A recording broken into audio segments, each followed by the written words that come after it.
sahabat yang sangat penting untuk kita ketahui tentang biografinya, dan agar kita sekalian tidak tertipu dengan propaganda yang dilakukan oleh orang-orang Syiah yang menanamkan kebencian di tengah-tengah manusia terhadap sahabat Rasulullah sallallahu alaihi wasallam yang mulia ini. Dan manusia di dalam menyikapi Muawiyah radhiyallahu taala anhu terbagi menjadi 3 golongan. Golongan yang pertama adalah orang yang ta'assub dan sangat fanatik terhadap Muawiyah sampai pada batasan yang sangat berlebihan, sehingga mereka pun telah membuat hadis-hadis palsu tentang keutamaan Muawiyah radhiyallahu taala an. Dan tentu kelompok ini adalah jelas penyimpangannya, karena walaupun kita sekalian mencintai Muawiyah dan memuliakan Muawiyah, tetapi tidak diperbolehkan bagi kita sekalian untuk berdusta atas nama Allah subhanahu wa ta'ala dan Rasulnya, karena kebenaran tidak membutuhkan kedustaan. Di antara misalnya hadis-hadis yang dibuat oleh kelompok-kelompok tertentu yang terlalu mengkultuskan Muawiyah, mereka nisbatkan kepada Nabi SAW bahwa Nabi SAW kata mereka pernah bersabda, kada Muawiyatu ayyub asa nabiyan min hilmihi wa timanihi kalami rabbi. Ya, ini adalah tidak sahih, di mana dalam hadis palsu ini disebutkan bahwa Muawiyah hampir diangkat menjadi nabi karena kelemah lembutannya dan karena sifat amanah beliau di dalam menulis wahyu-wahyu Rabbku. Ya, ini kita katakan hadis palsu yang dibuat oleh sekelompok orang yang sangat fanatik terhadap Muawiyah radhiyallahu taala an. Kelompok yang kedua adalah kelompok yang sangat membenci dan memusuhi Muawiyah. Mereka ini adalah kelompok Syiah Rafidhah, dan mereka pun jauh lebih banyak lagi membuat riwayat-riwayat palsu yang murni hoax dan dusta tentang Muawiyah. Di antaranya misalnya mereka membuat sebuah riwayat bahwa konon Nabi SAW suatu ketika berdiri di atas mimbar, lalu kemudian Nabi SAW beliau bersabda, ittala'a alaikum aw sayattali'u alaikum rajulun yamutu ala ghairi sunnah. Akan muncul di tengah-tengah kalian sebentar lagi seseorang yang akan mati di atas selain sunnah. Akhirnya muncullah kemudian saat itu Muawiyah. Tiba-tiba kemudian Muawiyah datang dan Nabi SAW mengulangi sabdanya tersebut. Akhirnya kemudian Muawiyah tersinggung dengan sabda Nabi SAW itu, langsung kemudian beliau pun keluar dan menuntun putranya Yazid. Lalu kemudian setelah itu Rasulullah SAW mengatakan, la'anal qaid wal maqud. Allah telah melaknat yang menuntun dan yang dituntunnya, katanya. Hadis ini hadis palsu yang dibuat oleh orang-orang Syiah untuk menjatuhkan kedudukan Muawiyah radhiyallahu taala anhu. Dan kelompok yang ketiga adalah tentu kelompok al-wasatiyah, kelompok ahlus sunnah wal jamaah yang senantiasa berada di pertengahan di antara kedua kelompok yang menyimpang. Allah Subhanahu wa taala berfirman, wa kadzalika ja'alnakum ummatan wasata litakunu syuhada'a 'alan nas. Dan kami telah menjadikan kalian wahai umat Muhammad sebagai ummatan wasata, umat pertengahan. Ayat ini kata para ulama rahimahumullah mengandung unsur i'jaz al-adadi, mukjizat bilangan, di mana ayat ini terletak di dalam surat Al-Baqarah. Dan surat Al-Baqarah jumlah ayatnya 286 ayat. Setengah dari 286 143. Maka ayat ini ketika berbicara tentang pertengahan, tentang keutamaan umat pertengahan, maka ayat ini pun terletak di ayat pertengahan surat Al-Baqarah. Ya, Ahlus Sunnah wal Jamaah meyakini akan keutamaan Muawiyah, dengan tanpa mereka mengkultuskan beliau radhiyallahu ta'ala anhu dan tanpa berlebihan di dalam menyikapinya. Namun mereka menempatkan Muawiyah sebagaimana telah ditetapkan kedudukannya oleh Allah Subhanahu wa taala dan Rasulnya. Dan kalaupun seandainya di sana tidak ada riwayat-riwayat yang khusus tentang keutamaan Muawiyah radhiyallahu taala anhu sebagaimana telah kita jelaskan di pertemuan yang lalu, maka cukuplah bagi kita sekalian adanya riwayat-riwayat yang umum yang menunjukkan tentang keutamaan para sahabat Nabi alaihi salatu wasalam, dan Muawiyah radhiyallahu taala anhu bagian dari sahabat Nabi sallallahu alaihi wasallam yang tak mungkin terpisahkan dari golongan mereka. Oleh sebab itu Al-Imam Ibnul Jauzi rahimahullahu taala beliau mengatakan, laqad ta'assaba qaumun mimman yadda'i sunnah fawada'u fi fadlihi ahadits liyaghidha rafidah fawada'u fi dammihi ahadits wa qilla alladzina wada'u fi dammihi ahadits wa qilla al-fariqaini ala khata'in qabih gitu. Ibnul Jauzi beliau mengatakan, dan telah ada sekelompok manusia yang sangat fanatik terhadap Muawiyah dan mereka menisbatkan diri mereka kepada sunnah sehingga mereka memalsukan hadis-hadis Nabi Shallallahu Alaihi Wasallam tentang keutamaan Muawiyah yang tujuannya adalah untuk membuat kemarahan terhadap orang-orang Rafidhah, orang-orang Syiah yang telah meletakkan hadis-hadis Nabi SAW atau memalsukan hadis-hadis Nabi SAW yang mencela Muawiyah. Kemudian Ibnul Jauzi rahimahullah beliau mengatakan, dan ini menunjukkan keinsafan dan keadilan Ahlussunnah wal Jamaah, kemudian beliau mengatakan wakilal fariqaini ala khata'in qabih, dan kedua kelompok ada pada keburukan yang sangat jelas, ada kesalahan yang sangat buruk. Ya, ikhwatal iman yang dimuliakan oleh Subhanahu wa taala. Demikian juga orang-orang Rafidhah qatalahumullah wa alaihim minallahi ma yastahiqun. Mereka juga bukan hanya mencela Muawiyah, bahkan kebencian mereka terhadap Muawiyah juga merembet pada kebencian mereka terhadap Bani Umayyah secara umum. Padahal kita ketahui bahwasannya tidak pernah ada sejarah mencatat adanya sebuah kabilah yang paling diangkat sebagai pejabat oleh Nabi Shallallahu Alaihi Wasallam di masa hidup beliau dari kabilah-kabilah Quraisy atau kabilah bangsa Arab lain melebihi Bani Umayyah. Jadi para sahabat Nabi Shallallahu Alaihi Wasallam yang banyak diberikan jabatan oleh Nabi SAW pada masa hidupnya, yang paling banyak diberikan jabatan oleh Nabi SAW adalah dari Bani Umayyah, dari kabilahnya Muawiyah radhiyallahu ta'ala anhu. Dan ini menunjukkan bahwa mereka memang memiliki garis keturunan pemimpin dan memiliki kapabilitas yang cukup untuk memegang amanah umat. Ya, adapun kemudian sabda Nabi SAW kepada sebagian sahabat Nabi Shallallahu Alaihi Wasallam yang diklaim oleh orang-orang Syiah bahwasanya Bani Umayyah itu masuk ke dalam golongan at-tulaqa, yaitu orang-orang yang dibebaskan oleh Nabi Shallallahu Alaihi Wasallam pada waktu Fathu Makkah, maka ini sama sekali tidak menunjukkan celaan bagi mereka, karena menurut orang-orang Syiah bahwa julukan at-tulaqa yang diberikan oleh Nabi Shallallahu Alaihi Wasallam kepada penduduk Makkah yang dibebaskan oleh Nabi SAW dari segala tuntutan pada waktu penaklukan kota suci Makkah, menurut mereka bahwa mereka adalah orang-orang yang lemah imannya, orang-orang yang pura-pura masuk Islam. Tidaklah mereka masuk Islam kecuali hanya untuk mendapatkan harta rampasan perang dan semisalnya. Maka ini adalah tertolak, karena sudut pandang dalam agama kita sebagaimana disabdakan oleh Nabi SAW, ya, bahwa al-Islam yajubu ma qablahu. Islam itu menghapuskan dosa-dosa sebelumnya.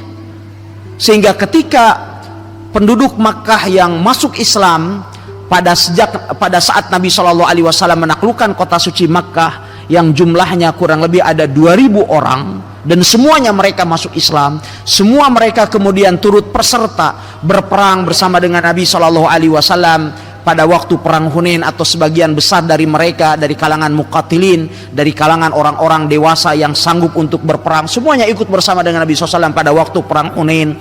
Demikian juga mereka memiliki kontribusi yang sangat besar di zaman para khulafaur rasyidin di dalam menyebarkan agama Allah Subhanahu wa taala. Maka ini semua tidak berarti celaan.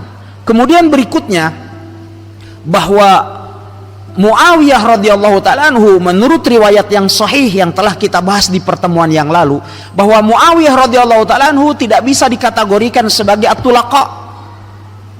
Mengapa demikian? Karena menurut riwayat yang sahih bahwasanya Muawiyah radhiyallahu ta'ala anhu masuk Islam bersama dengan saudaranya yang bernama Yazid, ya, dan Yazid itu ada saudara Muawiyah dan ada juga anaknya juga bernama Yazid. Muawiyah bersama dengan saudaranya yang bernama Yazid telah masuk Islam 2 tahun sebelum Fathu Makkah. Hanya saja Muawiyah bersama dengan Yazid menyembunyikan keislaman mereka karena takut dengan ayahnya Abu Sufyan yang sangat membenci Islam dan kaum muslimin pada saat itu. Adapun kemudian ayahnya Muawiyah, ayah Muawiyah yaitu Abu Sufyan, maka betul beliau masuk Islam pada hari Fathu Makkah atau sesaat sebelum itu, beberapa saat sebelum itu sebagaimana disebutkan oleh beberapa riwayat. Tetapi kita katakan bahwa tuduhan orang-orang Syiah yang mengatakan bahwa mereka hanyalah masuk Islam demi untuk mendapatkan ghanimah, ini semua tidak benar. Mengapa demikian? Karena setelah mereka mendapatkan harta rampasan perang yang begitu banyak pasca terjadinya perang Hunain, mereka pun kemudian tidak meninggalkan agama Islam. Karena andaikan tuduhan mereka itu benar, maka begitu mereka mendapatkan ghanimah pada waktu perang Hunain, maka mereka pun ya akan meninggalkan agama Allah Subhanahu wa taala. Ikhwatal Islam yang dimuliakan oleh Allah Subhanahu wa taala, Muawiyah radhiyallahu taala anhu, sebenarnya kapan bintang Muawiyah itu bersinar? Ya, Muawiyah radhiyallahu taala anhu pada masa Nabi sallallahu alaihi wasallam tentu tidak begitu tampak kepemimpinannya, walaupun Muawiyah radhiyallahu anhu telah menjadi seorang penulis wahyu yang ditunjuk langsung oleh Nabi sallallahu alaihi wasallam. Nabi alaihi salatu wasallam telah mendoakan Muawiyah. Beliau alaihi salatu wasallam bersabda, Allahumma alimhul kitab wal hisab wa qihil adzab. Ya Allah, ajarkanlah kepadanya Al-Qur'an, kemudian ilmu hitung, dan jagalah dia pada hari hisab, dan jagalah dia pada hari kiamat dari azab. Dan kemudian Nabi SAW pun mendoakan Muawiyah, Allahumma ja'alhu hadiyam mahdiya wahdi bihi. Ya Allah, jadikanlah Muawiyah orang yang mendapatkan petunjuk dan orang yang memberikan petunjuk kepada orang lain, dan berikanlah petunjuk kepada manusia melalui perantaraan Muawiyah. Ini semua disabdakan oleh Nabi SAW. Namun kehebatan Muawiyah dalam masalah kepemimpinan baru tampak jelas pada masa pemerintahan Umar ibn al-Khattab radhiyallahu ta'ala anhu, di mana pada tahun ke-15 Hijriyah, kurang lebih sekitar 2 tahun setelah Umar ibn al-Khattab radhiyallahu anhu beliau menjadi Amirul Mukminin, maka saat itu Umar ibn al-Khattab radhiyallahu anhu mengangkat Muawiyah untuk memimpin sebuah ekspedisi, memimpin pasukan di negeri Syam untuk menaklukkan Kisariyah. Saat itu Umar bin Khattab radhiyallahu anhu mengatakan, fa inni qad wallaituka bisariyatin fasir wastansirillah alaihim wa aksir min qawli la ilaha illallah min qawli la hawla wa la quwata illa billahil aliyil azim. Allahu rabbuna wa siqatuna wa maulana wa ni'mal maula wa ni'man nasir. Umar bin Khattab mengatakan kepada Muawiyah, wahai Muawiyah, sesungguhnya aku telah menunjukmu untuk memimpin sebuah ekspedisi untuk menaklukkan Kaisariyah, maka berjalanlah dengan senantiasa meminta pertolongan kepada Allah, dan perbanyaklah olehmu untuk mengatakan la haula wala quwata illa billahil aliyil azim. Allahu rabbuna wa siqatuna wa maulana wa ni'mal maula wa ni'man nasir. Jalanlah. Akhirnya kemudian Muawiyah radhiyallahu ta'ala anhu, beliau mengemban amanah ini dengan baik. Kemudian beliau radhiyallahu ta'ala anhu berhasil memenangkan pertempuran melawan bangsa Romawi. Kemudian setelah itu Umar ibn al-Khattab radhiyallahu ta'ala anhu mengangkat Muawiyah untuk menjadi gubernur di negeri Syam atau sebagian kawasan negeri Syam. Saat itu Umar ibn al-Khattab menunjuk Muawiyah sebagai gubernur di kawasan tersebut setelah saudaranya yang bernama Yazid meninggal dunia. Ketika Yazid meninggal dunia pada masa terjadinya wabah taun, wabah kolera yang dikenal dengan taun Amwas atau sebagian riwayat menyebutnya Amawas, maka saat itu kemudian Yazid meninggal. Lalu kemudian Umar ibn al-Khattab radhiyallahu ta'ala anhu datang kepada Abu Sufyan, kepada ayah dari Muawiyah dan Yazid, untuk memberikan takziah. Setelah menyampaikan salam, lalu kemudian Umar mengatakan ahsanallahu aza'ana wa aza'akum dan seterusnya, sampai kemudian setelah itu Abu Sufyan beliau bertanya kepada Umar ibn al-Khattab, ya Amirul Mukminin, man wallaita makanahu, wahai Amirul Mukminin, siapakah yang engkau tempatkan untuk menggantikan posisinya? Saat itu kemudian Umar bin Khattab beliau mengatakan, wallaitu akhahu Muawiyah, saya telah menunjuk saudaranya Muawiyah untuk menggantikan beliau menjadi gubernur di Yordania. Ya, sehingga saat itu ya pada tahun ke-18 Hijriah ini Abu Sufyan sangat terharu dengan pernyataan Umar ibn Khattab radhiyallahu ta'ala anhu. Kemudian Abu Sufyan mengatakan kepada Umar, wasalta rahiman ya Amirul Mukminin, engkau telah menyambung hubungan silaturahim wahai Amirul Mukminin. Akhirnya kemudian saat itu Abu Sufyan, ayah dari Muawiyah, menulis surat kepada Muawiyah untuk memberikan pesan kepada beliau dalam rangka jabatan yang baru saja diterima oleh Muawiyah. Sehingga kemudian beliau menulis surat, di antara isi suratnya adalah, ya bunai, inna haula'i rahat minal muhajirin sabakuna wa ta'akharna. Wahai putraku, sesungguhnya golongan muhajirin telah mendahului kita dan kita telah terlambat masuk Islam. Wa rafa'ahum sabquhum wa qadamuhum indallahi wa rasulih. Dan sungguh ketergesaan mereka di dalam menerima Islam, inilah yang menjadikan kedudukan mereka terangkat di sisi Allah dan Rasulnya. Wa qassara bina taksiruna, dan yang membuat kita menjadi terbelakang adalah karena keterlambatan kita di dalam memeluk agama Allah Subhanahu wa ta'ala ini. Fasaru qadah wa sadah wa sirna atba'an. Kemudian mereka menjadilah para pemimpin yang hebat, mereka menjadi para pemuka, sedangkan kita menjadi para pengikut. Wa qad wallauka jasiman min umurihim fala tukhalifhum. Dan kali ini mereka telah memberikan amanah yang sangat besar bagimu, maka jangan pernah engkau menyelisihi mereka. Taatilah mereka dan jangan pernah mengecewakan mereka. Ini tulisan dari siapa? Muawiyah kepada putranya. Sementara ibunya Hindun binti Utbah radhiyallahu ta'ala anha wa ardhaha, ini sosok seorang wanita juga yang sangat menarik untuk kita kaji, karena beliau adalah simbol keberanian, simbol kemuliaan, simbol kehormatan dan pembelaan terhadap Allah Subhanahu wa taala dan Rasulnya. Ya, saat itu kemudian Hindun binti Utbah pun menulis surat kepada putranya. Beliau mengatakan, ya bunai, innahu qalla an talida ummun mislak, katanya.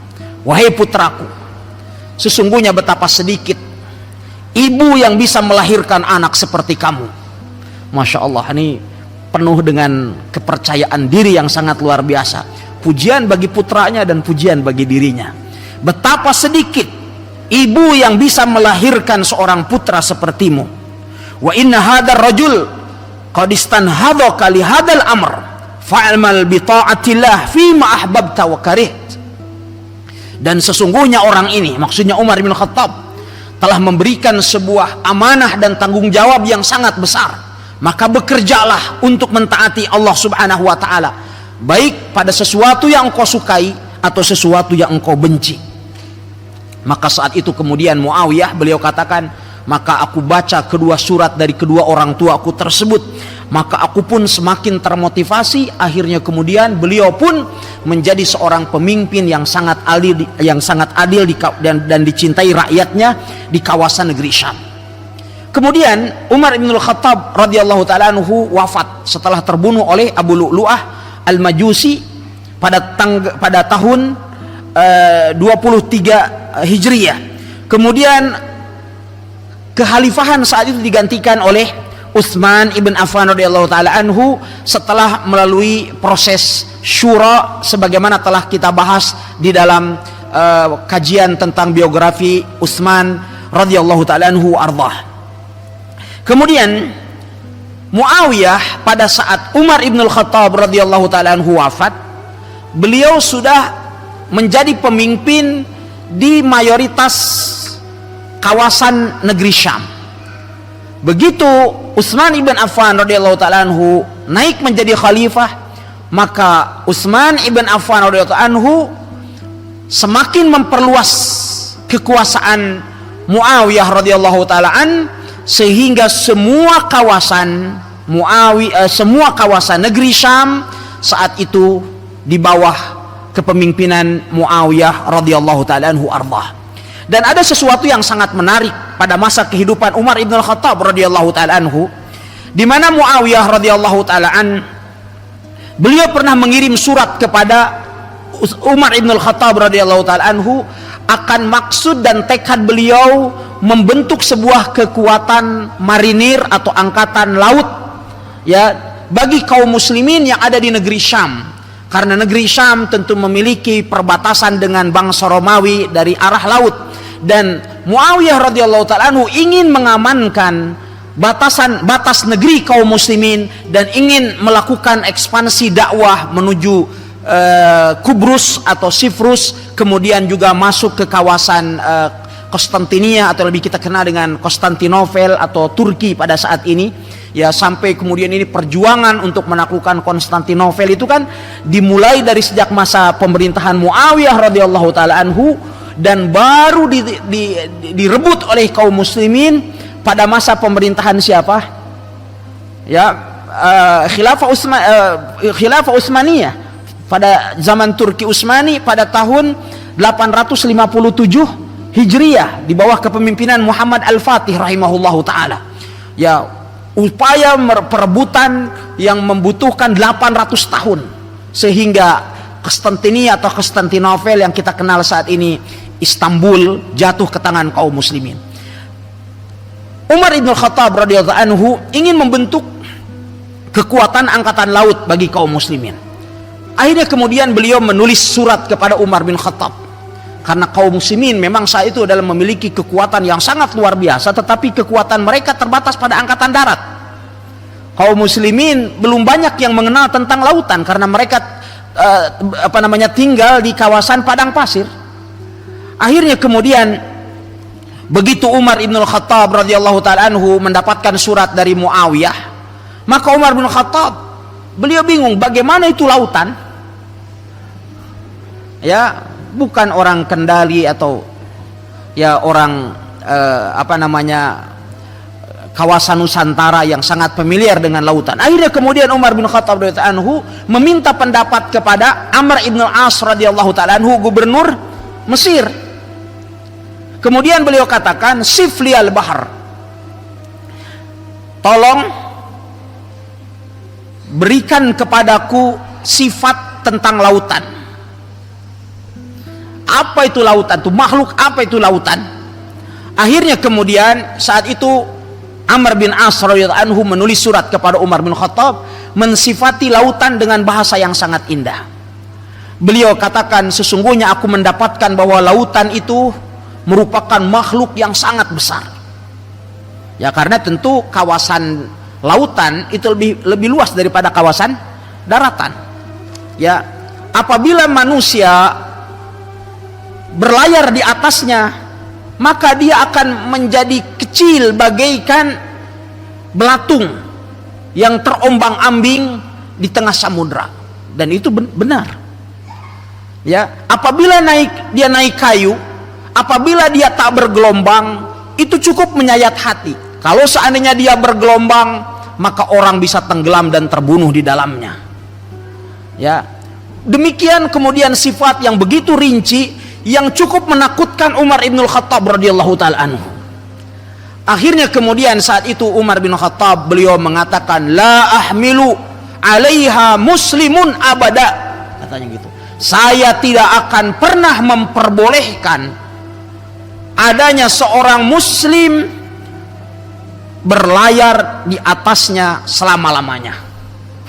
Ini Umar bin Khattab radhiyallahu anhu. Kemudian beliau mengatakan, sungguh nyawa seorang muslim lebih berharga bagiku daripada kerajaan bangsa Romawi. Jadi ini kehebatan Umar bin Khattab, beliau ingin melindungi umat Islam, melindungi rakyatnya, tidak mau mengambil resiko. Akhirnya kemudian Muawiyah ketika mendapatkan surat jawaban dari Umar ibn Khattab radhiyallahu anhu, beliau menulis ila Muawiyah ibn Abi Sufyan, atau min amiril mu'minin Umar ibn Khattab ila Muawiyah ibn Abi Sufyan. Ya, faqad ja'at risalatuka kada wa kada fa'aqul la thumma la, katanya gitu kan. Sungguh telah datang suratmu kepadaku, maka jawabannya adalah tidak, tidak, dan tidak. Itu jawaban Umar bin Khattab.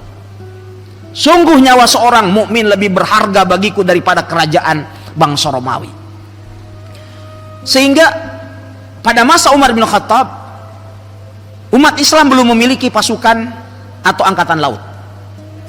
Begitu Umar bin Khattab radhiyallahu anhu wafat, datang pemerintahan Utsman radhiyallahu taala anhu ardhah. Utsman bin Affan radhiyallahu anhu, beliau sudah mengenal lautan, karena Utsman bin Affan radhiyallahu anhu pada waktu fase Makkah, beliau kan pernah berhijrah ke negeri Habasyah.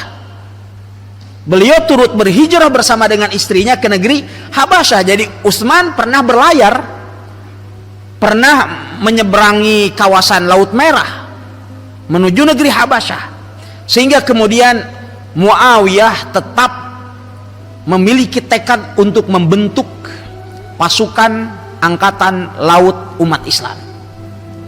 Kembali beliau menulis surat kepada Amirul Mukminin Utsman ibn Affan radhiyallahu anhu.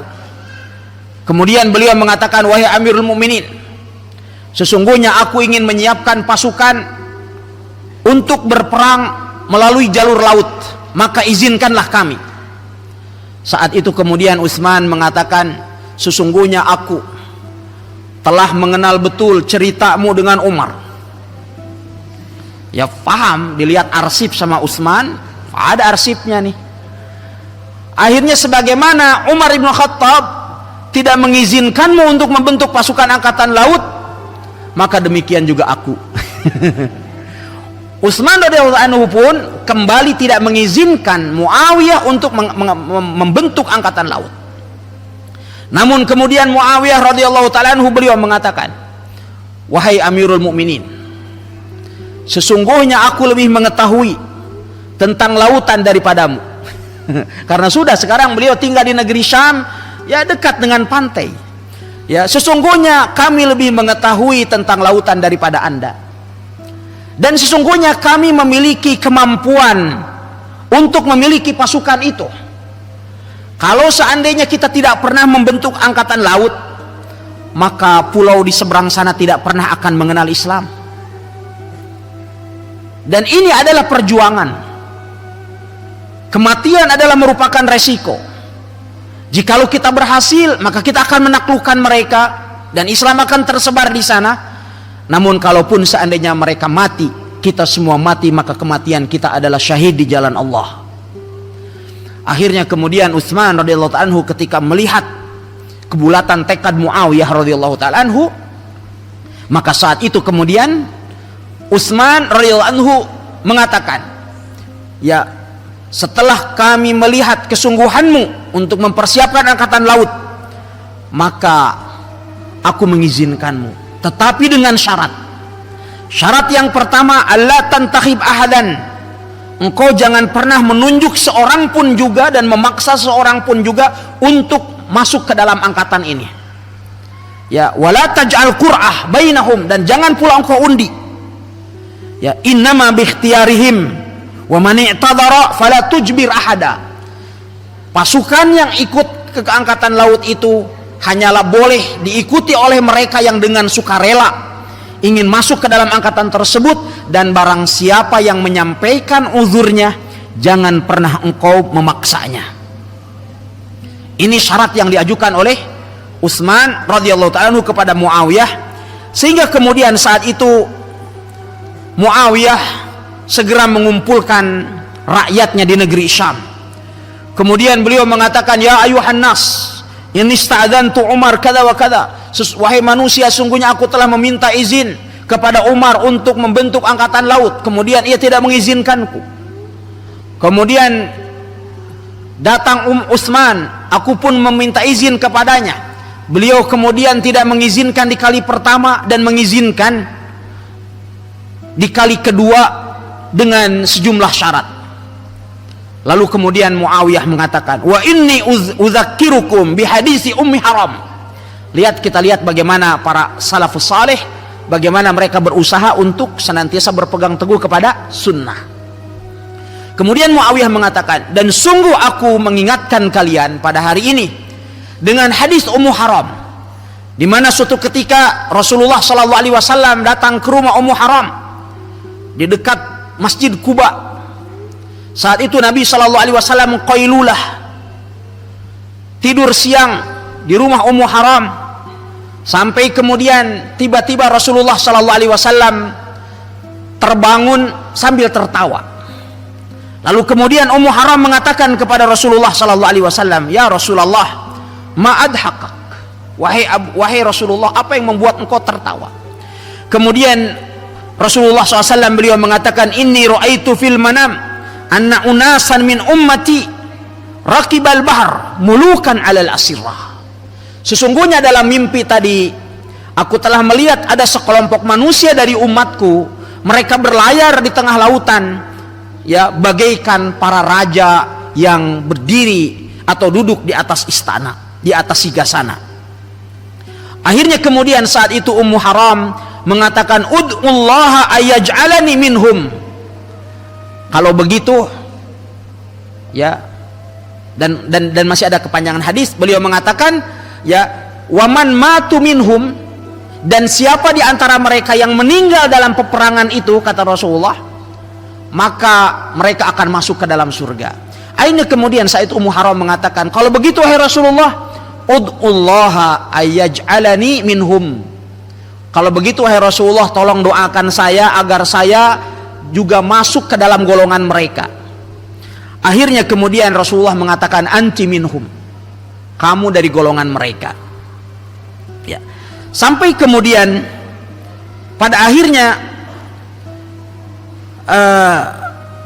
saat Muawiyah radhiyallahu anhu, beliau memotivasi masyarakat untuk turut serta dalam pasukan angkatan laut ini, maka mereka pun berbondong-bondong mendaftarkan diri mereka untuk menjadi pasukan angkatan laut pertama dalam Islam.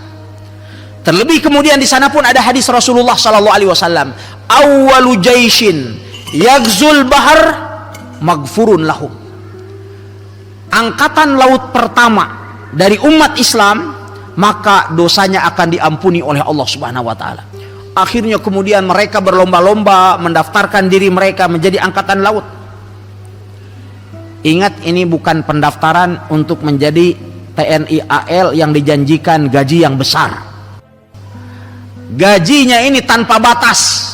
Kalau sekarang wajar orang dibuka pendaftaran di kepolisian, di tentara, orang berlomba-lomba mendaftar karena demi untuk mendapatkan apa? Imbalan dunia. Tetapi pada saat itu tidak ada sesuatu yang apapun yang mereka harapkan dari dunia kecuali mereka hanya mengharapkan keridhaan Allah Subhanahu wa taala. Maka terdaftarlah pada saat itu 40.000 pasukan. Sehingga kemudian Muawiyah radhiyallahu taala anhu pun menyiapkan perahu-perahu dan bahtera-bahtera yang dibuat oleh kaum muslimin, sehingga pada akhirnya mereka pun bisa sampai ke Kuprus, ke Siprus. Ya, bahasa Arabnya adalah Kubrus. Sampai ke sana, dan yang pertama kali turun pada saat itu adalah Ummu Haram, sahabiyah yang meriwayatkan hadis dari Nabi sallallahu alaihi wasallam tersebut. Qaddarallahu ma syaa fa'al. Ummu Haram begitu sampai di pulau tersebut terpeleset jatuh dan lehernya kemudian patah, dan beliau pun radhiyallahu taala anha wafat pada saat itu. Jadi apa yang disabdakan oleh Nabi sallallahu alaihi wasallam ketika Rasulullah masih hidup kepada Ummu Haram ini benar-benar terjadi, karena saat itu Rasulullah SAW bersabda kepada Ummu Haram, anti minal awwalina minhum, engkau adalah dari pasukan dan angkatan pertama dari mereka. Dan ini ada dari mukjizat Nabi alaihi salatu wasallam. Ikhwatal iman yang dimuliakan oleh Subhanahu wa taala, sampai kemudian kemenangan demi kemenangan diraih oleh pasukan Muawiyah, oleh pasukan angkatan laut yang dibuat oleh Muawiyah, sehingga orang-orang bangsa Romawi sendiri mengatakan, dahulu kami tidak mengenal bangsa Arab kecuali orang-orang yang hebat di tengah padang pasir. Namun kali ini mereka memiliki angkatan laut yang lebih kuat dan lebih baik daripada kami. Sehingga Muawiyah radhiyallahu taala anhu tidak berusaha untuk melakukan penyerangan kepada bangsa Romawi kecuali melalui jalan laut. Sampai kemudian datang masa pemerintahan Ali bin Abi Thalib radhiyallahu anhu, setelah Utsman ibn Affan radhiyallahu anhu dibunuh oleh orang-orang Khawarij yang mengepung rumah beliau yang dikenal dengan Yaumud Dar, sehingga kemudian Utsman ibn Affan radhiyallahu anhu mati syahid dalam keadaan dibunuh oleh orang-orang Khawarij di saat beliau sedang membaca mushaf Al-Qur'an. Ketika Utsman ibn Affan radhiyallahu anhu terbunuh, maka pada saat itu kaum muslimin terpecah menjadi dua kubu. Kelompok pertama adalah mereka yang berpandangan bahwa Ali bin Abi Thalib harus memprioritaskan penangkapan terhadap para pembunuh Utsman. Ditangkap dan mereka kemudian dikisos atas pembunuhan yang mereka lakukan terhadap Utsman radhiyallahu anhu. Dan ini adalah kelompok Bani Umayyah yang tentunya adalah Muawiyah bagian dari kelompok yang pertama ini. Karena Utsman ibn Affan adalah dari keluarga Muawiyah, sama-sama dari Bani Umayyah. Maka Bani Umayyah saat itu dan kubu negeri Syam yang ada di bawah kepemimpinan Muawiyah menuntut Ali bin Abi Thalib untuk menjadikan penangkapan terhadap para pembunuh Utsman menjadi prioritas utama di awal kekhalifahan Ali bin Abi Thalib. Kelompok yang kedua adalah kelompok pembunuh dari siapa? Utsman bin Affan radhiyallahu anhu. Kelompok yang kedua adalah kelompok Ali bin Abi Thalib radhiyallahu taala anhu, di mana Ali bin Abi Thalib beliau berpandangan bahwa yang harus menjadi prioritas utama di awal kepemimpinan Ali bin Abi Thalib adalah melakukan konsolidasi terlebih dahulu untuk menguatkan kekhalifahan sebelum menangkap para pembunuh Utsman. Karena para pembunuh Utsman radhiyallahu taala anhu memang saat itu tidak jelas, karena yang melakukan pembunuhan Utsman dalam keadaan menggunakan lisam, menggunakan masker, menggunakan apa? Topeng atau penutup wajah, sehingga tidak dikenal siapa sesungguhnya yang telah melakukan pembunuhan secara langsung kepada Utsman. Sementara orang-orang Khawarij yang mengepung rumah Utsman saat itu jumlahnya sekitar 4.000 orang. Sehingga mereka pun memiliki kekuatan yang sangat besar, sehingga apabila tidak hati-hati juga di dalam menangani kasus ini juga akan menimbulkan gejolak di Madinah pada saat itu, sehingga Ali bin Abi Thalib memiliki siasat dan strategi lain. Jadi perbedaan pendapat antara Ali bin Abi Thalib dengan Muawiyah hanya pada sudut pandang yang berbeda tentang apa yang menjadi skala prioritas di kepemimpinan Ali bin Abi Thalib.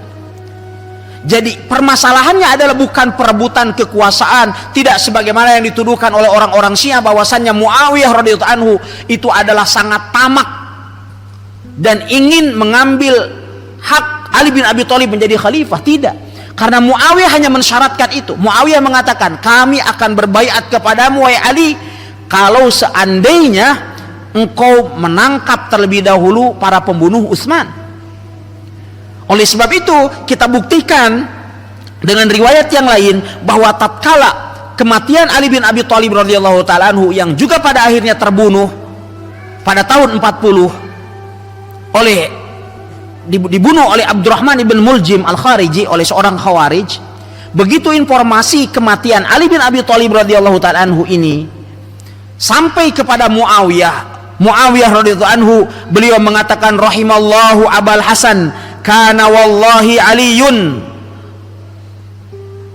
kana wallahi ala khairin azim.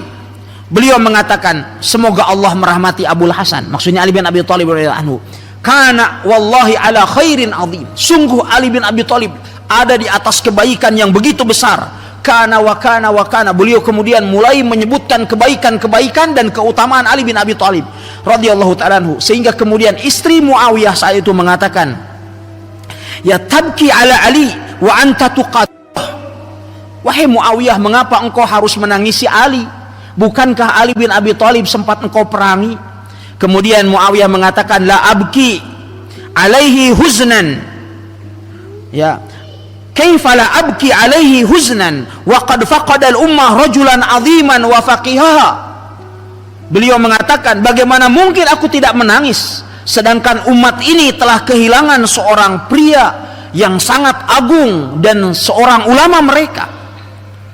Sehingga kemudian ini membantah tuduhan dari kalangan orang-orang Syiah bahwasannya Ali bin Abi Thalib sesungguhnya membenci Muawiyah atau sebaliknya.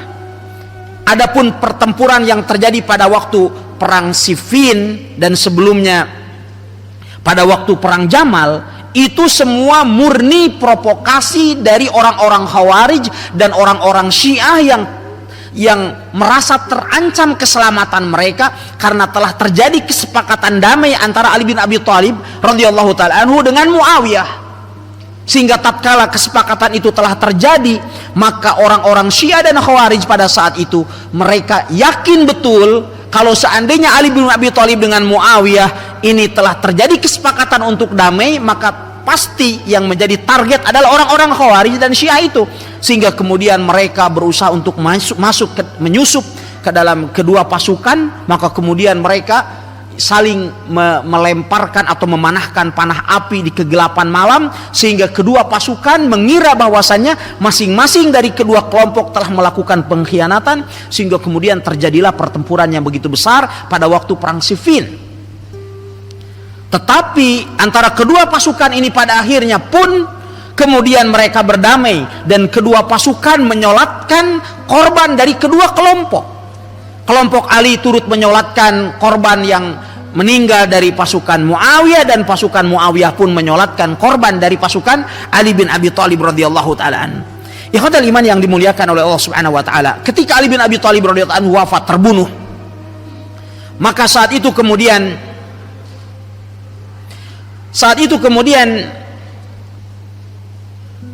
manusia membaiat Al Hasan bin Ali. Saat itu ada seorang tabi'in yang bernama Qais ibn Sa'ad. Akhirnya kemudian langsung menarik tangan Al Hasan, kemudian mengatakan, karena Ali bin Abi Thalib wafat dalam keadaan beliau radhiyallahu anhu tidak menunjuk seorang pun untuk menjadi khalifah dan penggantinya, maka dilihat bahwa di sana ada Al Hasan, putra dari Ali bin Abi Thalib radhiyallahu anhu, yang tentu layak menjadi pemimpin, cucu Nabi alaihi salatu wasallam. Maka diangkat satu tangannya oleh Qais ibn Sa'ad, lalu kemudian mengatakan, ubsut yadaka nubayyuk, ulurkan tanganmu maka niscaya kami akan membaiatmu.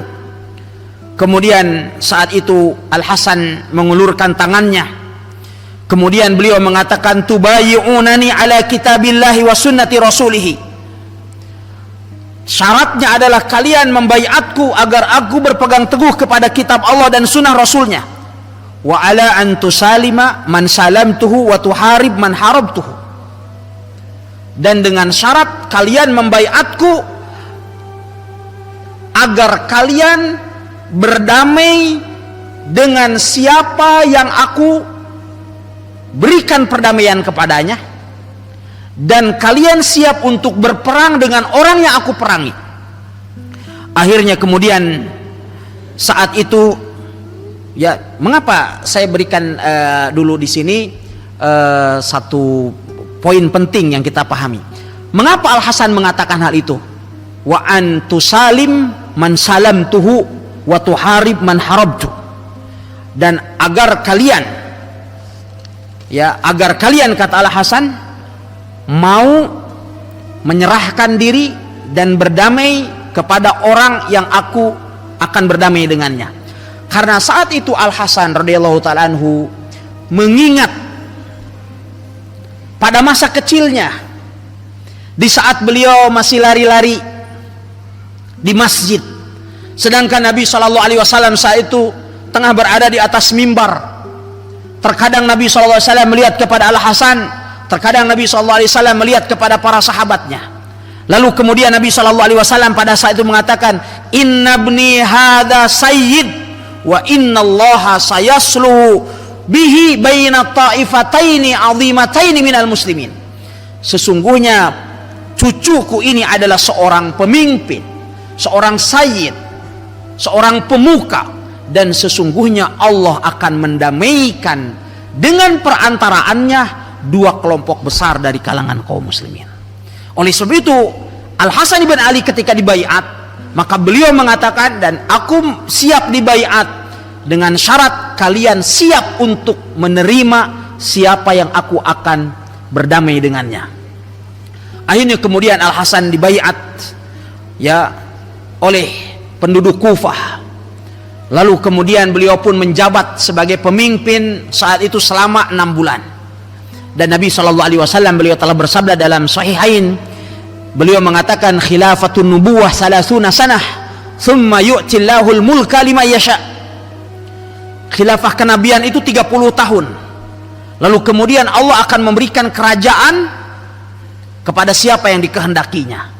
Maka manakala kita hitung dari tahun ke-11 Hijriah, dari sejak wafatnya Nabi alaihi salatu wasallam, dari masa awal pemerintahan Abu Bakar As-Siddiq sampai kematian Ali bin Abi Thalib radhiyallahu ta'ala anhu pada tahun ke-40 Hijriah, plus 6 bulan dari pemerintahan Al Hasan, maka jumlahnya 30 tahun. Dan ini juga bagian daripada mukjizat Nabi alaihi salatu wasallam.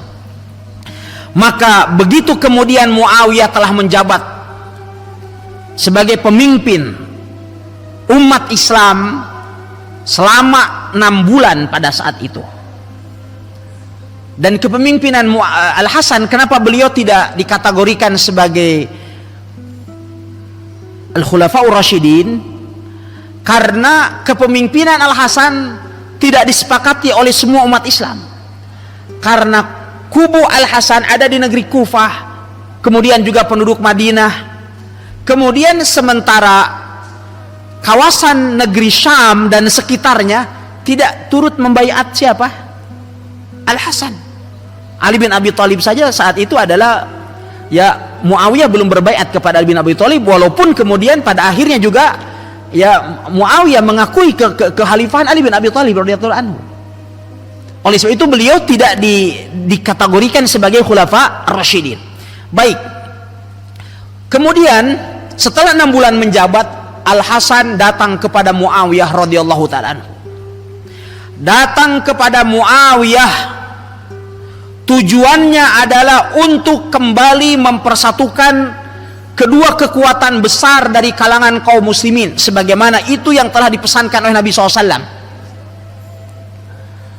Beliau mengatakan kepada Muawiyah, wahai Muawiyah, sesungguhnya aku siap menyerahkan kepemimpinan ini kepadamu demi untuk menjaga darah kaum muslimin. Ingat, Al-Hasan menyerahkan kepemimpinan kepada Muawiyah radhiyallahu anhu bukan karena takutnya Al-Hasan kepada Muawiyah atau karena sifat pengecut beliau terhadap Muawiyah. Enggak. Al-Hasan menyerahkan kepemimpinan kepada Muawiyah dengan sukarela demi untuk menjaga pertumpahan darah, agar tidak sampai terjadinya pertumpahan darah di tengah-tengah kaum muslimin. Dan kita lihat bagaimana para sahabat, bagaimana upaya mereka untuk menjaga darah umat Islam. Dan ini tugas pemimpin. Lihat bagaimana tadi Umar ibn Khattab radhiyallahu anhu ketika tidak mengizinkan Muawiyah untuk membentuk angkatan laut, tujuan utamanya apa? Untuk menjaga darah dan nyawa umat Islam. Al-Hasan ibn Ali radhiyallahu taala anhuma ketika menyerahkan kepemimpinan kepada Muawiyah, alasannya juga beliau mengatakan haqnan lidimaikum, untuk menjaga darah kalian. Tidak sebagaimana para pemimpin atau sebagian pemimpin pada saat ini, bukannya melindungi darah rakyatnya, justru mereka sendiri yang menumpahkan darahnya. Ya, terkadang sudah ditumpahkan darahnya, dituduh jadi tersangka pula. Ya, ikhwatal iman yang dimuliakan oleh Subhanahu wa taala. Kemudian Muawiyah radhiyallahu anhu diberikan beberapa syarat oleh Al-Hasan. Intinya adalah ayyakunal hukmu ala kitabillahi wa sunnati rasulillah. Syaratnya, kata Al-Hasan, engkau harus berhukum dengan hukum Allah subhanahu wa ta'ala dan sunnah Rasulullah sallallahu alaihi wasallam.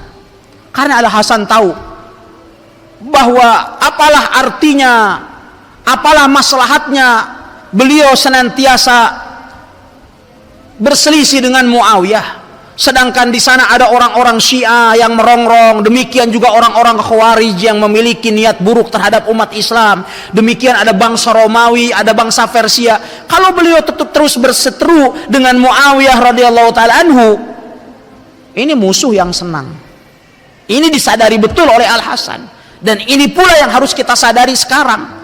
Kalau kita juga masih gontok-gontokan antar sesama umat Islam, sesama ormas Islam, sesama kelompok kajian, ya, ini harus kita ambil pelajaran dari sikap yang diberikan oleh Al-Hasan ibn Ali radhiyallahu taala anhu. Sehingga kemudian pada saat itu sepakatlah antara Al-Hasan ibn Ali dengan Muawiyah radhiyallahu taala anhu, sehingga kemudian dua kelompok kaum muslimin kembali bersatu pada saat itu, dan tahun 41 Hijriah dinamakan dengan Amul Jamaah, tahun persatuan. Saat itu kemudian Al-Hasan bin Ali radhiyallahu taala anhu, ini ceritanya masih agak panjang tapi waktunya udah habis ini ya. Apa harus ada episode ketiga? Taib. Kemudian saat itu ikhwatal iman yang dimuliakan oleh Allah Subhanahu wa taala, Al-Hasan bin Ali radhiyallahu taala anhu kemudian beliau naik ke atas mimbar. Kemudian beliau mengatakan setelah memuji Allah Subhanahu wa taala dan salawat kepada Nabi sallallahu alaihi wasallam, beliau mengatakan, "In kana Muawiyah ahaqqu minni bil khilafah, fa ha huwa khalifatukum." Wahai manusia sekalian, kata Al-Hasan, inilah Muawiyah. Kalau seandainya Muawiyah itu lebih berhak untuk menjadi khalifah, maka inilah khalifah kalian. Wa in kuntu ahaqqu bil khilafah, dan kalau seandainya aku yang lebih berhak untuk menjadi khalifah, faqad tanazaltu lahu liwajhillah, maka sungguh aku telah memberikan hakku ini kepadanya karena mengharap wajah Allah wa haqqnan lidimaikum, dan untuk menjaga darah kalian. Fa inni qad bay'atuhu fabay'uh, ketahuilah sesungguhnya aku telah membaiat dia, maka baiatlah dia oleh kalian. Maka akhirnya kemudian para pembesar sahabat mereka berbondong-bondong untuk membaiat Muawiyah radhiyallahu taala anhu.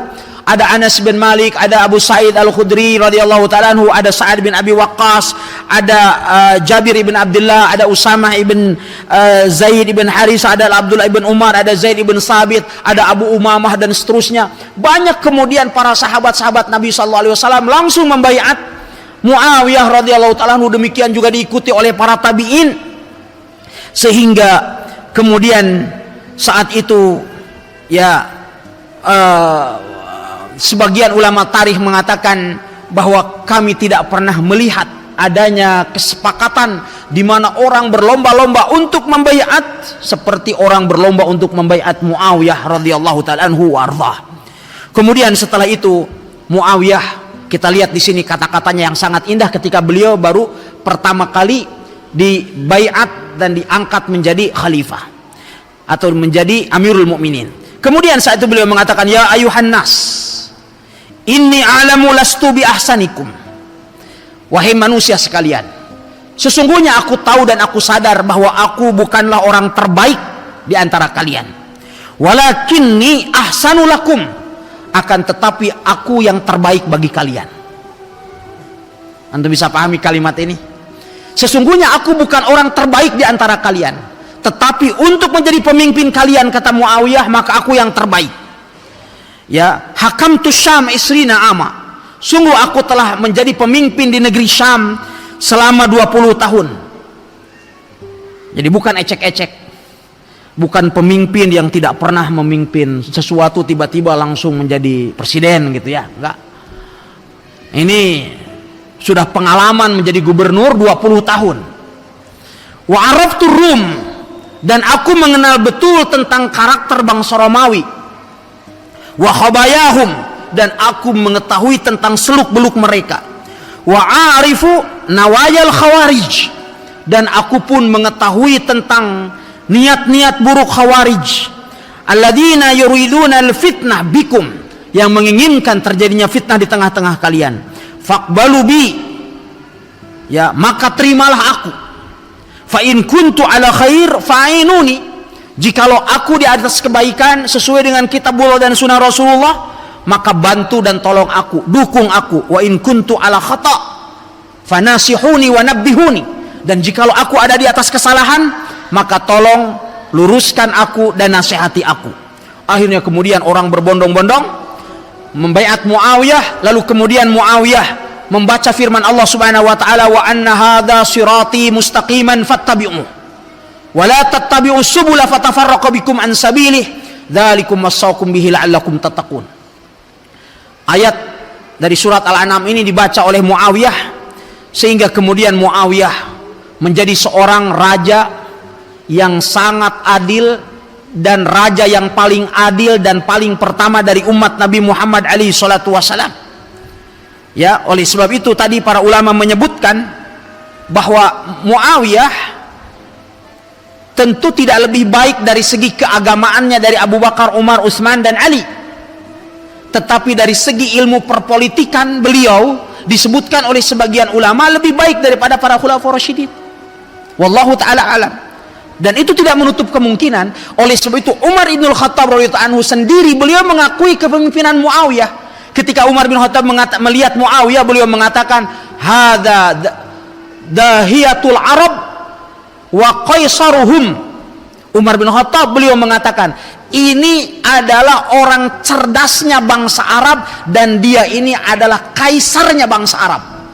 Jadi Umar bin Khattab yang kita ketahui memiliki firasat yang sangat kuat, yang disebutkan oleh Nabi SAW, orang yang mulham, orang yang senantiasa mendapatkan ilham dari Allah Subhanahu wa taala. Beliau mengatakan sesungguhnya Muawiyah itu adalah orang cerdasnya bangsa Arab dan dia ini adalah kaisarnya mereka, yakni kaisarnya bangsa Arab. Ini juga menunjukkan sifat kepemimpinan yang ada pada Muawiyah radhiyallahu taala. Oleh sebab itu ketika di zaman pemerintahan Umar bin Abdul Aziz rahimahullahu taala, juga seorang pemimpin yang sangat adil kita kenal dari Bani Umayyah, ketika orang memuji kepemimpinan Umar bin Abdul Aziz, saat itu ada seorang ulama mengatakan, kaifa idza adraktum zamana Muawiyah, lalu bagaimana keadaan kalian, apa pujian yang kalian berikan jikalau kalian mengalami masa Muawiyah radhiyallahu taala anhu. Ikhwatal iman yang dimuliakan oleh Allah Subhanahu wa taala, Dan Muawiyah radhiyallahu anhu seorang raja, Amirul Mukminin yang sangat bijaksana. Beliau bersikap sangat santun, sehingga suatu ketika beliau punya kebun di Madinah berbatasan dengan kebun Abdullah ibn Zubair. Berbatasan, kata orang sini, baku samping. Akhirnya kemudian tukang-tukang kebun milik Muawiyah ini, dia melanggar batas. Disadari atau tidak, kemudian mereka telah masuk ke kebun Abdullah ibn Zubair dan memakan sebagian dari buah-buahan yang ada di kebun Abdullah ibn Zubair. Akhirnya kemudian Abdullah bin Zubair marah, lalu menulis surat kepada Muawiyah yang ada di negeri Syam. Menulis surat dengan bahasa yang sangat kasar dan menyinggung Muawiyah, bahwa ini karyawanmu ini dia masuk ke dalam lahanku dan seterusnya. Muawiyah sebenarnya tidak salah, yang salah adalah karyawannya kan. Tapi Muawiyah yang dimaki oleh Abdullah bin Zubair radhiyallahu anhu, sampai kemudian saat itu surat sampai ke tangan Muawiyah, lalu kemudian Muawiyah memerintahkan kepada putranya yaitu Yazid untuk membaca surat. Katanya, Yazid, kau baca suratnya. Begitu dibaca surat Muawiyah, maka oleh Yazid kemudian Muawiyah mengatakan, wahai Yazid, bagaimana pendapatmu? Yazid kemudian emosinya terbakar. Beliau kemudian mengatakan, wahai ayah, siapkan olehmu pasukan yang pasukan barisan pertamanya ada di rumah dia, yang akhirnya masih di sini. Gitu kan. Jadi siapkan pasukan yang sangat besar yang menyambung dari Madinah sampai negeri Syam. Akhirnya kemudian Muawiyah tersenyum. Katanya, ini urusannya cuma urusan kebun. Masa sampai segitunya? Ya, nggak segitu amat kali, kata gitu kan. Akhirnya kemudian saat itu Muawiyah memerintahkan kepada Yazid, katanya, tolong jawab surat itu. Kau tulis dari Muawiyah bin Abi Sufyan kepada Abdullah ibn Zubair. Wahai ibnu Zubair, sesungguhnya aku sangat menghormatimu dan mencintaimu karena Allah. Dan sungguh surat yang telah engkau tulis kepadaku membuat aku terluka dan sedih membacanya. Oleh sebab itu, semua kebun atau kebun dan semua isinya yang berbatasan dengan kebunmu itu aku hadiahkan kepadamu sebagai bentuk tebusan atas kesalahan-kesalahan para tukang kebunku di sana. Akhirnya surat itu kemudian dikirim oleh Muawiyah radhiyallahu anhu kepada Abdullah bin Zubair. Abdullah bin Zubair begitu membaca surat ini, beliau merasa terpukul. Beliau mengeluarkan kata-kata yang sangat kasar kepada Muawiyah, tetapi Muawiyah membalas keburukan dengan kebaikan. Akhirnya kemudian saat itu Abdullah bin Zubair, beliau menulis surat kepada Muawiyah radhiyallahu ta'ala anhu. Beliau mengatakan, min ibni Zubair ila Amirul Mukminin Muawiyah, dari Abdullah bin Zubair kepada Amirul Mukminin Muawiyah, inni qad qara'tu risalatak, sesungguhnya aku telah membaca suratmu, wa abkatni, dan sungguh surat itu telah membuat aku menangis, wa inni ahmadullaha innaka wallaita amral muslimin, dan sungguh aku telah memuji Allah subhanahu wa ta'ala ketika Allah telah menentukan engkau sebagai pemimpin bagi kaum mukminin. Laula hadhil akhlaq ma wallaita amral muslimin wassalam, kalau bukan karena akhlakmu yang sangat terpuji ini, maka niscaya engkau tidak akan menjadi pemimpin kaum muslimin wassalam. Ya, itu SMS dari Abdullah bin Zubair kepada Muawiyah radhiyallahu ta'ala anhu wa ardhah. Oleh sebab itu, ikhwatal iman yang dimuliakan Allah subhanahu wa ta'ala, Imam Zahabi rahimahullah beliau mengatakan, lam a'lam malikan kana a'dalu min Muawiyah, saya tidak pernah mengenal seorang raja yang lebih adil daripada Muawiyah, sehingga ketaatan penduduk negeri Syam pada khususnya kepada Muawiyah sangat luar biasa. Oleh sebab itu sampai sekarang ada sebuah peribahasa di kalangan orang Arab dikatakan ta'atun syamiyah, ketaatan negeri Syam, maksudnya ketaatan penduduk negeri Syam kepada Muawiyah radhiyallahu ta'ala anhu ardhah. Pada tahun ke-60 Hijriah, beliau radhiyallahu taala anhu ardah mengalami sakit yang cukup parah, berbagai macam penyakit dialami oleh Muawiyah radhiyallahu taala anhu, sehingga kemudian suatu hari beliau naik ke atas mimbar. Kemudian beliau mengatakan, ayuhan nas qad wallaitukum ya wala yaliyani man huwa khairun minni wala yaliyakum man huwa khairun minni. Wahai manusia, sesungguhnya aku telah memimpin kalian, dan kalian kemudian akan dipimpin oleh orang yang tidak akan lebih baik daripadaku, sebagaimana orang-orang sebelumku jauh lebih baik daripadaku. Maka kalian tidak akan mendapatkan pemimpin yang lebih baik daripadaku. Maksudnya setelah beliau, ya, karena sebagaimana kata beliau, sebelumku pun mereka lebih baik daripada aku. Dan itu adalah sama dengan yang disabdakan oleh Nabi SAW, tidak ada suatu zaman, satu generasi yang datang kecuali dia akan lebih buruk daripada generasi sebelumnya. Baik, kemudian setelah itu Muawiyah radhiyallahu taala anhu